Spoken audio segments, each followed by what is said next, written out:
안녕하세요, 모기스입니다. 오늘은 정신화 개념에 대해서 한번 이야기를 해보려고 그래요. 정신화 한번 들어보신 적 있으세요? 좀 생소하실 거예요. 그런데 들어보시면 그거 하고 말씀하실 거예요. 요즘 이렇게 교육계 쪽에서 많이 이렇게 언급되고 있는 게 이제 메타인지 들어보셨죠? 생각에 대한 생각, 인식에 대한 인식, 또 이제 뭔가를 말로 뭔가 머릿속에서는 아는 것 같은데 이거를 설명을 하려고 하다 보면은 정말 내가 알고 있는 것과 알고 있다고 생각했는데 모르고 있는 그런 것들 있잖아요. 그러니까 이런 게 모두 이제 메타인지에 관련된 어떤 이런 생각들 정리들인데 이 정신화 개념이라고 하는 것도 메타인지와도 약간 연관이 되어 있는 것 같아요. 제가 지난 시간에 애착에 대해서 말씀을 드렸었어요. 애착이라고 하는 거는 생애 초기에 이루어지는 주 양육자와 영아 간의 관계 속에서 정서적인 감성 교류 뭐 이런 거라고 말씀드렸거든요. 그래서 양육자가 안정된 애착을 형성해 주면 이후에 만나는 모든 타인과의 만남에서 아이는 주 양육자에게 받은 그 경험에 의해서 타인과의 만남에서 그 관계성을 이어간다라는 그런 애착에 대해서 말씀드렸거든요. 그래서 주 양육자가 굉장히 냉담한 태도로 아이를 대한다면 부정적인 경험 뭐 이런 것들을 하게 되겠죠, 아이가. 그렇다면 아이는 이후에 만나는 사람들과의 관계에서도 누군가의 말을 믿지 못하고 누군가에게 감정을 교류하지 잘 못하고 뭐 이런 일들이 생기겠죠. 그런데 안정적인 애착을 이제 형성하게 해준 주 양육자에 의해서 자라난 아이들이라면 나중에 성장하여 모든 사람과의 만남, 그 관계 속에서 주 양육자에게 받았던 그 믿음, 신뢰, 사랑 이런 것 때문에 누군가가 나에게 와서 이야기하는 것도 잘 믿게 되고 따뜻함으로 다가가게 되고 뭐 이런 이제 사람과의 관계를 그러니까 인생 전반에 있어서 가장 중요한 부분이 생애 초기에 이루어지는 애착이라는 거에 대해서 말씀드린 적이 있어요. 그렇다면 그때 제가 이제 그 애착에 대해서 말씀드리면서 그러면 부모가 잘 몰라서 그리고 아이가 그 태어난 그 환경이 그렇지 못해서 애착을 잘 형성하지 못했어요. 그러면 그 이후에 모든 인생에 책임을 진다 그래서 영향을 미친다고 했으니까 그러면은 그 이후에 모든 인생은 실패한 인생인가? 라는 제가 질문을 던졌거든요. 이제 정답은 제가 이렇게 말씀드렸으니까 아시겠죠? 아니라는 거죠. 네. 다행이죠. 만약에 생애 초기에 이루어진 그 애착이 그것만으로 나머지 인생의 모든 부분이 이제 성공과 실패, 모든 관계에 어쨌든 밝은 면이 있는가 하면 어두운 면이 있는 거잖아요. 근데 이런 부분에 모두 영향을 끼쳐서 다시 복구할 수가 없는 상황이다라고 하면 굉장히 슬프잖아요. 그런데 그렇지 않다라고 하는 거죠. 그래서 오늘 제가 가지고 나온 정신화라고 하는 개념은 쉽게 말하면 이런 거예요. 어떤 일이 일어났을 때 우리가 이제 어떤 사건이라든지 어떤 말이라든지 어떤 상황에서 뭔가를 딱 접했을 때 처음에 딱 드는 감정. 근데 감정이 먼저 올라오거든요. 근데 감정을 살짝 내려놓고, 왜 이 말을 했을까? 왜 이 사건이 생겼을까? 한번 생각을 해보는 거죠. 그리고 이 문제를 내가 주관적으로 생각하기보다는 객관화 시켜보는 거예요. 조금 거리를 두고 떨어뜨려 놓고, 이게 왜 그랬을까? 왜 이런 말이 나한테 이렇게 들렸을까? 이렇게 생각을 하다 보면 시간을 두고 생각을 하고 거리를 두고 시간을 두고 객관적으로 생각을 하다 보면 처음에 올라왔던 감정과는 다르다는 거죠. 그래서 이런 부분에서부터 시작이 된다라고 볼 수 있을 것 같아요.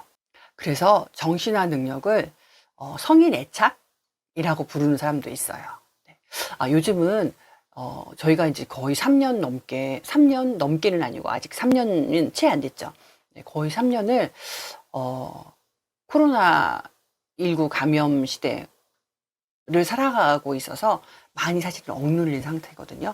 그래서 스트레스를 사람들이 많이 쉽게 받고 쌓아두고 있고, 그래서 어디선지 너 나 건들기만 해봐, 누구든 걸리기만 해봐, 약간 이런 마음으로 살아가시는 분들도 꽤 많으신 것 같아요. 그래서 그런 상황에서 이 감정 폭발이 더 많이 쉽게 일어나잖아요. 그래서 지금 이 시기야말로 정신화 능력이 더 필요한 시기가 아닌가 싶은데, 이제 몽이쌤이 카페에서 겪은 에피소드가 좀 있어요. 최근에 겪은 것도 있고, 조금 더 그 전에 겪은 것도 있고, 이 부분에 대해서 한번 같이 이야기를 또 한번 나눠볼게요. 재미있거든요. 제가 지난주에, 유명한 프랜차이즈 카페를 갔어요. 카페를 갔는데, 이제, 한 분이 이제 물론 이제 손님이 오셔가지고 주문을 하면 그 이제 직원들이 이제 음료를 제조해 주잖아요. 그런데 이분이 따뜻한 거를 주문을 했는데 이제 직원의 실수로 이제 시원하게 나왔어요.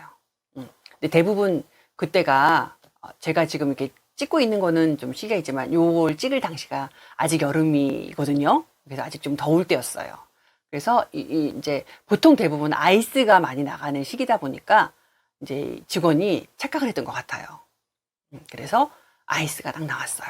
그럼 보통 어떻게 하시나요? 우리 시청하시는 우리 분들은 저 따뜻한 거 주문했는데요? 라고 하거나 뭐 그럴 수 있게 너 왜 실수하니? 이렇게 말할 수도 있거든요. 그런데 이 손님 굉장히 긍정적인 분이셨어요.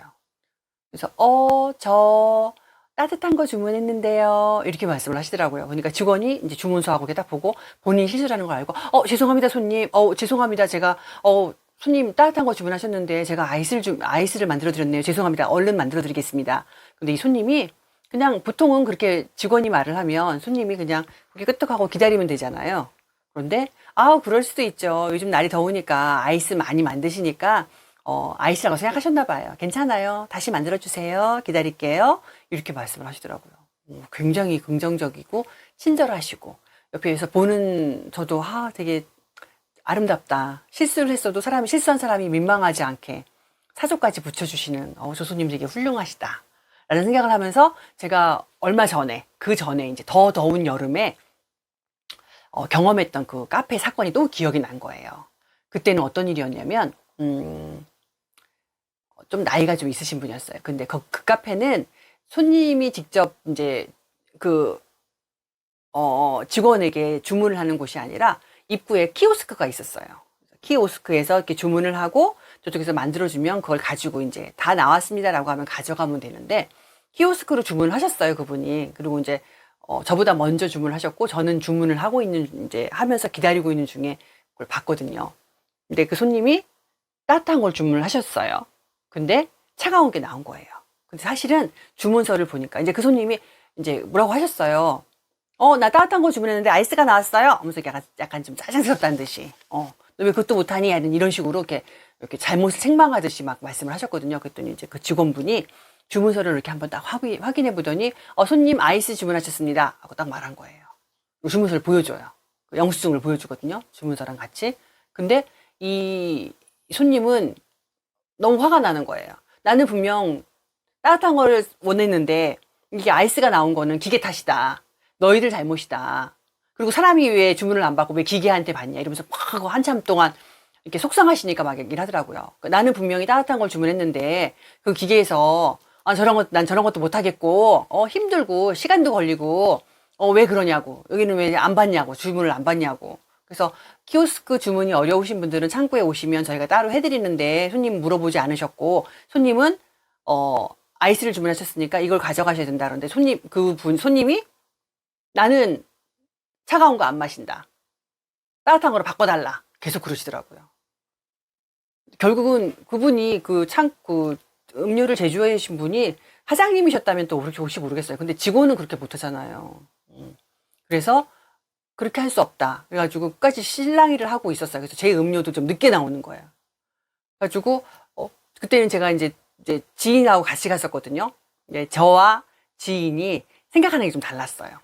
둘 중에 한 사람은 누구라고 말은 안 할게요. 한 사람은 맞아. 요즘 나이 드신 분들 뭐 어디 가서 뭐 이렇게 뭐 하나 주문하려고 그래도 너무 오래 걸리고 그거 하는 거 힘들어가지고 못 하시는 분들이 많대. 저분만의 문제는 아니야. 라고 생각을 했는가 하면 한 사람은 어떻게 생각을 했냐면요. 민폐냐 아니야. 빨리 좀 자기가 주문 잘못했으니까 어쨌든 뭐 잘못한 거 어쨌든 본인 잘못이잖아. 그러면 인정하고 먹든지 말든지 비켜줘야 다음 사람 주문을 받을 거 아니야. 우리 음료 언제 나오냐고 이렇게 생각을 했어요. 네, 그 손님도 꽤나 끈질기셨어요. 네, 그래서 나중에 책임자 나오라고 막 하고 막 이러시더라고요. 근데 이제 조금 더 기다렸다가 이제 그걸 가지고 오기는 했는데 마지막까지 그 분이 먼저 오신 그 손님이 뜨거운 음료를 가져가셨는지 차가운 걸 그대로 가져가셨는지 놓고 가셨는지 그건 잘 모르겠어요. 하지만 그런 일이 있었어요. 그런데 이 정신화 능력이라고 하는 것은 결국 내 감정, 내 입장에서만 생각하는 게 아니라 지금 이 있는 사건, 오고 가는 말, 행동 이 부분에 대해서 상대방의 입장에서는 어떻게 생각할 수 있을까? 저 사람이라면 어떻게 할 수 있을까? 그러니까 아까 제가 카페에서 처음 경험했던 그 손님, 우아한 그 손님 같은 경우에는 직원이 지금 여름이니까 대부분 아이스라고 생각했을 수 있을 거예요. 라고 상대방의 어떤 그런, 입장에 대해서 한번 생각을 해봤잖아요. 그 정신학 능력이 뛰어나신 분이에요. 그분은. 네. 그런데 내 입장에서만 생각을 하면은 상대방의 뭐라고 말을 해도 그게 들려지지 않잖아요. 그래서 결국은 다른 사람의 말을 들을 수 있는 공감 능력도 있어야 하고요. 다른 사람의 입장에서 생각해 볼 수 있는 그런 이렇게 좀 관망할 수 있는 그런 능력도 좀 있어야 되고요. 긍정적으로 생각할 수 있는 어떤 이런 연습도 필요한 게 바로 정신학 능력인 것 같아요. 제가 아까 성인 애착이라는 말씀도 좀 드렸잖아요. 그래서 이 정신학 능력이 좀 있으신 분들, 높으신 분들 같은 경우에 부모가 되어 아이를 낳는다면 아이에게 그런 작업을 참 잘해주시겠죠. 그런 관계. 그러면은 그런 관계 형성 속에 자라난 아이는 애착 형성이 정말 안정된 아이로 자라날 수 있을 거예요. 그런 경험을 많이 받은 사람은 당연히 정신학 능력이 또 높겠죠. 좋은 긍정적인 어떤 그런 반응이 계속 순환이 되겠죠. 그런데 반대로 그런 좋은 경험을 못 받았어요. 성인으로 자랐어요. 그런데 아직 그 능력을 내가 개발하지도 못했어요. 이러면은 이게 계속 악순환이 되겠죠. 그러니까 지금 성인이 됐어도 이런 연습들, 내 생각을 좀 더 객관화시키고 조금 더 시간을 두고 감정을 가라앉히는 이런 연습들, 긍정적으로 사고하는 이런 연습들을 계속 하면서 다른 사람의 입장에서 생각해보는 이런 것들을 하다 보면, 연습을 하다 보면 정신학 능력이 높아질 거고요. 이런 상황에서 다른 사람의 관계 속에서 이런 것들을 계속 훈련해 간다면 나중에 이제 부모님이 되시고 또 이제 이미 부모님이 되신 분이라도 성장 중에 있는 아이와라도 그런 관계를 형성해 나아가시면 좋은 영향을 미칠 수 있다라는 거죠. 그래서 우리 부모님들, 선생님들, 지금 수준에서도 조금 더 사람은 완전하지 않거든요. 그래서 정신학 능력을 좀 더 함양할 수 있는 그런 분들 되시고요. 우리 아이에게 지금 내 옆에 있는 사랑스러운 자녀, 그리고 내게 맡겨진 어린 영혼들, 우리 천사들에게도 이런 정신학 능력을 선생님도 엄마도 아빠도 같이 높이면서 아이들에게도 그 능력을 키워줄 수 있는 그런 분들 되셨으면 좋겠습니다. 오늘은 정신학 능력에 대해서 한번 알아봤습니다. 감사합니다.